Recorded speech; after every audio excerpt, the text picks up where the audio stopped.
है महेंद्र पांडे। जैसा कि हम बता दें कि महाराष्ट्र में इस समय जो है परप्रांतीय मुद्दा जोरों पर है और महाराष्ट्र नवनिर्माण सेना एक बार फिर से जो है इस समय हिंदी भाषियों को टारगेट करे। हमारे साथ इस समय मौजूद हैं एनसीपी पार्टी के महाराष्ट्र महासचिव जो है पारसनाथ तिवारी जी, हिंदी भाषी सेल के जो है ये महाराष्ट्र प्रभारी भी हैं। सर क्या कहेंगे, जो एक बार पूना मुद्दा जो है इस समय अब देखे गरमा रहा है, मन से एक प्रकार से फिर लोगों को टारगेट करे हिंदी भाषियों को, क्या कहेंगे? नहीं, ये तो देखिए कोई मुद्दा नहीं है। ये माननीय राज ठाकरे के हताशा का परिचायक है। क्योंकि लेबर मजदूरों को मार करके वो क्या साबित करना चाहते हैं? यदि उनको उनको अगर मराठी चालू ही करवाना है तो संस्थान मालिकों से बात करना चाहिए। जरा संस्थान मालिकों को मारपीट करें कि वो जिसको मराठी आती है वो उनको लेबर रखे, जिनको मराठी नहीं आती उनको काम पर ही नहीं रखे। ऑटोमेटिक ये लोग समझे। लेकिन राज ठाकरे का जो हताशापूर्ण ये है ना, हालांकि बहुत सुलझे हुए लीडर रखते हो और अच्छे काम भी कर रहे थे, लेकिन पता नहीं उनको क्या हो गया। वो बीजेपी और शिंदे गुट के शिवसेना के जो है झल्लाए हुए हैं, उनके लड़के को हरा दिया गया। उसी हताशा में ये सब कदम उठा रहे हैं और जो कि गलत है। मैं तो बार बार मैं अपने फेसबुक के माध्यम से, सोशल मीडिया के माध्यम से हिंदी भाषियों को अपील करता हूं कि आप मराठी सीखो। मराठी सीखने से क्या होगा, हर हिंदी भाषी को द्विभाषा का ज्ञान होगा और मराठी भाषियों में प्रेम भाव बढ़ेगा। इससे जो है हम तो खुद ही सीखने के लिए प्रेरित कर रहे हैं उनको। लेकिन जिस ढंग से इनका व्यवहार है ये बड़ा ताज्जुब वाली बात है।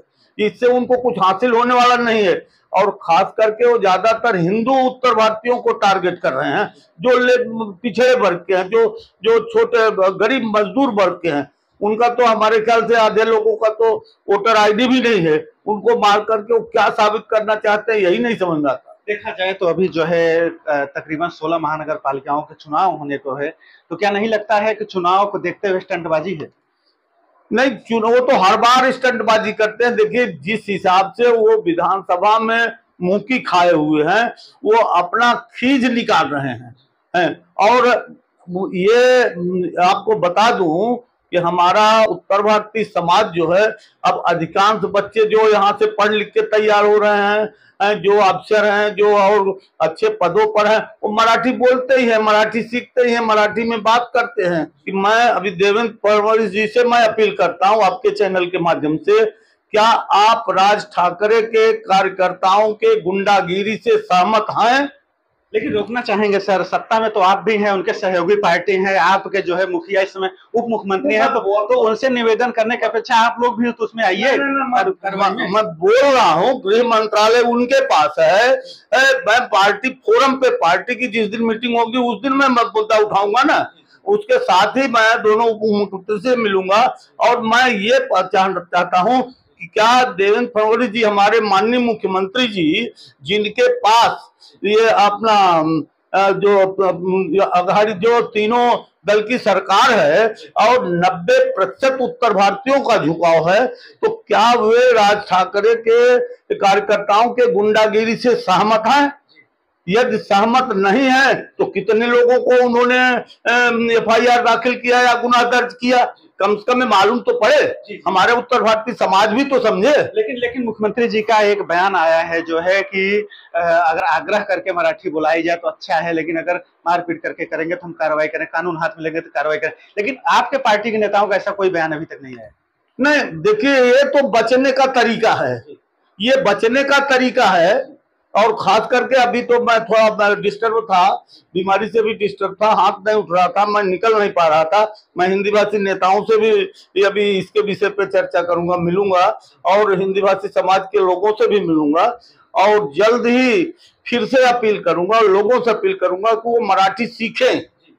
मराठी सीखें। किस प्रकार से सीखेंगे? क्या आप लोग उसके लिए कोई अभियान चलाएंगे या सिखाने का कोई? चूंकि आप हिंदी भाषी नेता बनते हैं, जो है हिंदी भाषियों के लीडरशिप करते हैं आप लोग, लेकिन किस प्रकार से उनको सिखाएंगे? देखिए थोड़ा हिंदी भाषियों में भी कमी है। मैं बड़ा खुली बात करता हूं कि जब कोई हिंदी भाषी लीडर चुनाव में खड़ा होता है तो ये लोग उसकी जमानत जब्त करा देते हैं। उसका उदाहरण है कि हिंदी भाषी बहुल क्षेत्रों में मराठी चुन करके आते हैं। ये मराठी के ऊपर प्रेम नहीं होता तो मराठी चुन के आते क्या? राज ठाकरे ने कभी उनको शाबाशी दिया क्या? आप हमको बताइए। चाहे वो एक नाथ शिंदे का एरिया हो, चाहे जो है अपना प्रताप सरनाईक का एरिया हो, चाहे वो उत्तर मुंबई का एरिया हो, हर जगह पर जो है हिंदी भाषी बहुत इलाके में मराठी भाषी चुन करके आते हैं, तो हिंदी भाषी तो ये नहीं देखते। कभी राज ठाकरे को इससे भी सबक लेना चाहिए कि मैं एक शब्द कहूंगा राज ठाकरे के लिए, चंपा तोहि में तीन गुण, रूप रंग अवबास, तोहि में अवगुण कौन है भ्रमर न आवे पास। राज ठाकरे आज मंथन करें कि परप्रांतियों को क्यों नहीं पसंद कर रहे हैं। जब जब उनको पसंद करने चलते हैं तब वो बिच्छू के सरी का डंस मार देते हैं। लेकिन जब हिंदी भाषियों को टारगेट करते हैं तो आप लोग आगे क्यों नहीं आकर के विरोध क्यों नहीं जताते हैं? हमारा एक वर्ग ऐसा है कि वो कमाने खाने वाला वर्ग है, वो मजदूर वर्ग है। जो स्वाभिमानी वर्ग है वो मराठी बोलता, फटाटे से बोलता है, और मराठी रोजगार कर रहा है, बिना मराठी के रोजगार चलेगा नहीं। तो ये जो है ना, जो लेबर वर्ग है, उनको आप क्या करोगे? अच्छा ये बताइए, आप लोग लीडरशिप करते हैं, आप लोग राजनीति करते हैं, आप लोगों के बच्चे कहाँ पढ़ते हैं? क्या मराठी में पढ़ते हैं, या जो है जो इस प्रकार से भाषा का जो है लोगों को टारगेट कर रहे हैं, तो कम से कम बंद कर दीजिए इंग्लिश, हिंदी बंद कर दीजिए, फिर मराठी पढ़ाइए। मराठी कंपलसरी है, मराठी कंपलसरी है। और मराठी जो है बोलना, जब तक महाराष्ट्र में मराठी बोलोगे नहीं तो मराठियों का दिल कैसे जीतोगे? तो इसलिए मराठी तो मैं जल्दी अभियान शुरू करने वाला हूँ। नेताओं के बच्चे क्यों मराठी नहीं पढ़ते, क्यों इंग्लिश पढ़ते? कौन बोला आपको नहीं पढ़ते? तमाम नेताओं के हैं जो इंग्लिश नहीं पढ़ रहे हैं। लड़का बताइए तो मराठी में नहीं बात करता हो और मराठी नहीं आती हो उसको, एक भी लीडर की बात बताइए हमको। नहीं, मराठी तो आती है, लेकिन इंग्लिश बड़े इंग्लिश मीडियम पढ़ते, बड़े मराठी मीडियम के भी बच्चे पढ़ते हैं, जो मराठी की वकालत करते हैं उनके बच्चे फॉरेन में पढ़ते हैं। तो आप वो बात छोड़ दीजिए, वो एक वर्ग अलग है, धनवानों का वर्ग, गरीबों का वर्ग अलग है। और राज ठाकरे जी जो है ना, वो केवल गरीबों को टारगेट कर रहे हैं, धनवानों के पास नहीं जा रहे हैं। जिस दिन धनवानों के पास जाएंगे उस दिन उनको बराबर सबक मिल जाएगा। आपका क्या कहना का मतलब ये है कि जो है कि जो गरीबों को सताना छोड़िए, जो मजदूर है उनको न सताएं, जो संस्थान चलाते हैं उनको उनसे बात करें ना, कि जिसको मराठी नहीं आती उसको काम पे मत रखिए, ऑटोमेटिक वो सीखेंगे। जैसे मैं हिंदी भाषियों से भी निवेदन करूंगा, आप कंप्यूटर सीखते हो ना, आप हर चीज सीखते हो ना, आप मोबाइल सीखते हो ना, उसी तरह से आप मराठी भी सीखो, मराठी कम से कम बोलचाल करो। इस विषय पर आप कब जो है आगे आकर के हिंदी भाषियों की मदद के लिए कुछ ऐसे मराठी संस्थान चलाइए या मराठी सीखने का एक अभियान चलाए, ऐसा किस प्रकार से क्या आप लोगों के जहन में है ऐसा कुछ? जल्द ही अब करेंगे। अभी ये देखिए आगे कहां तक जाते हैं इनका, और कहां क्या हो।